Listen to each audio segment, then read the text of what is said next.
मेरा नाम किरण है। मैं 38 साल की हूँ, शादीशुदा हूँ और मध्य प्रदेश के एक छोटे से शहर में रहती हूँ। मेरे परिवार में मेरे पति, जो 47 साल के हैं, मेरा 14 साल का बेटा और 17 साल की बेटी है।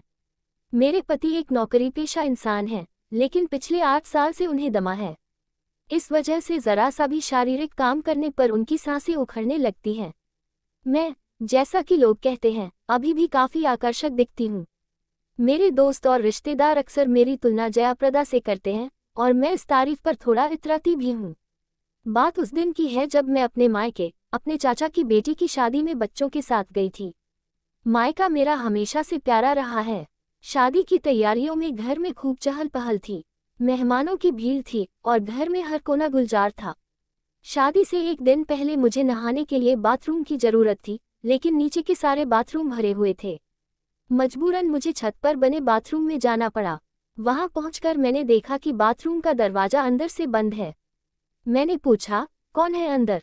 जवाब आया, दीदी, मैं हूँ सूरज। बस 2 मिनट। सूरज मेरा चचेरा भाई है, मेरे चाचा का बेटा, 28 साल का जवान लड़का जो नौकरी करता है। कुछ देर बाद सूरज ने दरवाजा खोला।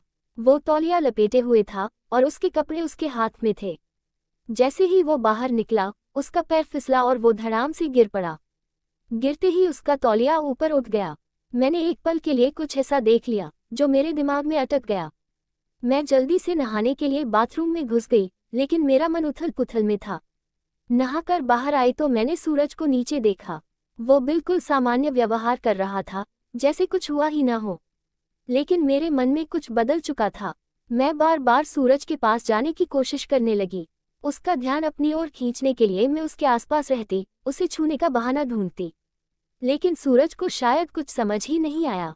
उसकी सादगी और अनजानपन मुझे और बेचैन कर रहा था। मैं उस पल को भूल नहीं पा रही थी। शादी बड़े धूमधाम से हो गई। 2 दिन बाद घर के बड़े लोग चाचा की बेटी को पहली बार उसकी ससुराल छोड़ने गए। घर में अब कुछ मेहमान महिलाएं, मेरे बच्चे और सूरज ही बचे थे। शादी की भागदौड़ के बाद अब घर में थोड़ी शांति थी। शाम के 8 बज रहे थे। सबने खाना खा लिया था। मेरी बेटी और बाकी महिलाएं एक कमरे में सोने की तैयारी कर रही थी। मुझे और मेरी बेटी को भी उसी कमरे में सोना था। मेरा बेटा दूसरे कमरे में पलंग पर लेटा टीवी देख रहा था।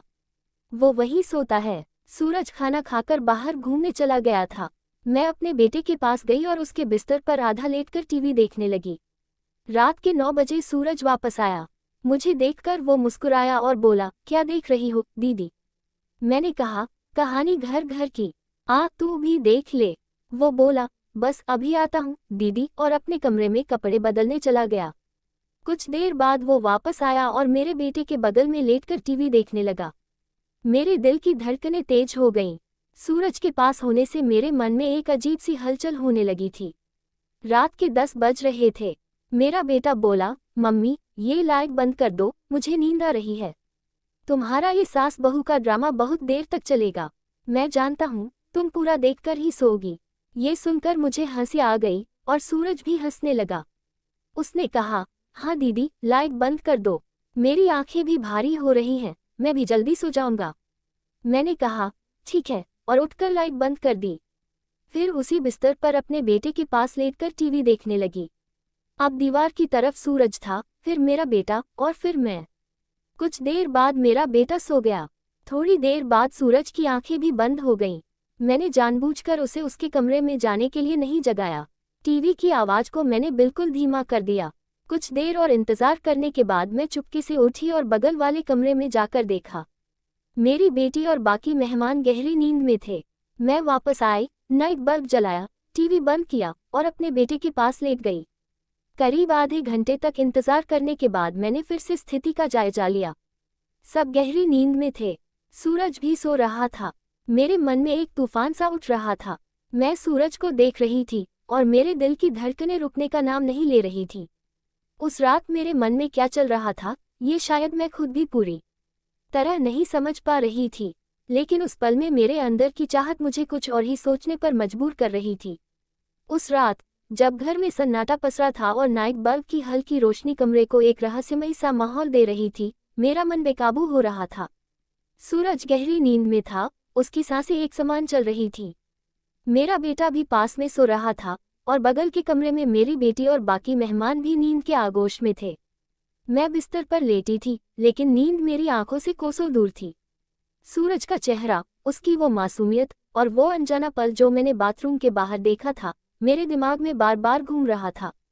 मैंने धीरे से करवट बदली और सूरज की तरफ देखा। उसका चेहरा नाइट बल्ब की रोशनी में हल्का हल्का चमक रहा था। मेरे मन में एक अजीब सी बेचैनी थी। मैं जानती थी कि जो मैं सोच रही हूँ वो गलत है। मैं एक शादीशुदा औरत हूँ, 2 बच्चों की माँ हूँ और सूरज मेरा चचेरा भाई है। लेकिन उस पल में मेरे दिल और दिमाग के बीच एक जंग छिड़ी हुई थी। मेरी चाहत मुझे कुछ करने के लिए उकसा रही थी और मेरा विवेक मुझे रोक रहा था। मैंने धीरे से अपनी जगह से उठने की कोशिश की, लेकिन मेरा बेटा हल्का सा हिला। मैं रुक गई, डर के मारे मेरी सांस थम सी गई। कुछ पल रुककर, जब मुझे यकीन हो गया कि वो फिर से गहरी नींद में है, मैंने हिम्मत जुटाई और धीरे से बिस्तर से उठी। मेरे कदम कांप रहे थे, लेकिन मैंने खुद को संभाला और सूरज के पास गई। वो अभी भी गहरी नींद में था। मैंने एक बार फिर चारों तरफ नजर दौड़ाई, ये सुनिश्चित करने के लिए कि कोई जाग तो नहीं रहा। सब कुछ शांत था। मैं सूरज के बगल में बैठ गई। मेरे हाथ कांप रहे थे। मैंने धीरे से उसका कंधा छुआ, जैसे उसे हल्का सा हिलाकर देखना चाहती थी। लेकिन वो नहीं जागा। मेरे मन में एक तूफान सा उठ रहा था। मैंने खुद से कहा, किरण, तू क्या कर रही है? ये गलत है। लेकिन मेरे शरीर ने मेरे दिमाग की बात नहीं मानी। मैंने धीरे से उसका हाथ पकड़ा। उसका हाथ गर्म था और मेरे स्पर्श से वो हल्का सा हिला। उसकी आंखें खुली और वो थोड़ा चौंक सा गया। दीदी, उसने धीमी आवाज में कहा, जैसे नींद में ही हो। शश, कुछ मत बोल, मैंने फुसफुसाते हुए कहा। मेरी आवाज में एक अजीब सी कशिश थी, जो शायद मुझे भी नहीं पता थी कि कहाँ से आई। सूरज ने आंखें मलते हुए मुझे देखा। क्या हुआ दीदी, सब ठीक है? उसने पूछा। उसकी आवाज में मासूमियत थी। मैं कुछ पल के लिए चुप रही। मेरे मन में सैकड़ों बातें एक साथ दौड़ रही थीं। मैंने कहा, हाँ सब ठीक है, बस नींद नहीं आ रही थी। वो हल्का सा मुस्कुराया और बोला, तो टीवी चला लें या बाहर चलें, थोड़ा टहल लें। उसकी सादगी मेरे दिल को और पिघला रही थी। नहीं, बस यहीं बैठ, मैंने कहा और उसका हाथ और कसकर पकड़ लिया। मुझे नहीं पता था कि मैं क्या चाहती थी, लेकिन उस पल में मैं बस सूरज के करीब रहना चाहती थी। वो थोड़ा असहज सा दिखा, लेकिन कुछ बोला नहीं। शायद उसे समझ नहीं आ रहा था कि मैं क्या चाह रही हूँ।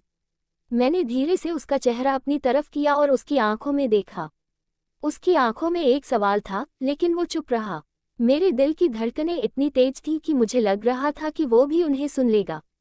सूरज, मैंने धीमी आवाज में कहा, तू बहुत अच्छा है। वो हल्का सा हंसा और बोला, दीदी आप भी तो अच्छी हैं। लेकिन इतनी रात को ये सब बातें क्यों? मैंने जवाब नहीं दिया। मेरे पास कोई जवाब था भी नहीं। मैंने बस उसका हाथ और कसकर पकड़ा और धीरे से उसके करीब सरक गई। उसने एक बार फिर मेरी तरफ देखा। इस बार उसकी आंखों में थोड़ा डर और थोड़ा आश्चर्य था। दीदी, ये ठीक नहीं है, उसने धीरे से कहा और उसने अपना हाथ छुड़ाने की कोशिश की। उसके शब्द मेरे लिए एक झटके की तरह थे। मैं एकदम से रुक गई। मेरे चेहरे पर शर्मिंदगी और डर दोनों छा गए। मैंने जल्दी से उसका हाथ छोड़ा और पीछे हट गई। माँ, मुझे माफ कर दे सूरज, मैंने हड़बड़ाते हुए कहा। मुझे नहीं पता मैं क्या कर रही थी। सूरज ने कुछ नहीं कहा। वो बस चुपचाप उठा और अपने कमरे की तरफ चला गया। मैं वहीं बिस्तर पर बैठी रही। मेरे आंसू रुकने का नाम नहीं ले रहे थे। मैंने खुद को कोसना शुरू कर दिया। किरण, तूने ये क्या कर दिया? तूने सब कुछ दांव पर लगा दिया। उस रात मैं सो नहीं पाई। सुबह होने तक मैं अपने विचारों में उलझी रही। सूरज ने अगले दिन मुझसे सामान्य बात की, जैसे कुछ हुआ ही ना हो। लेकिन मेरे मन में एक भारीपन था। मैं जानती थी कि मैंने एक गलती कर दी थी और अब मुझे उसका बोझ हमेशा ढोना पड़ेगा।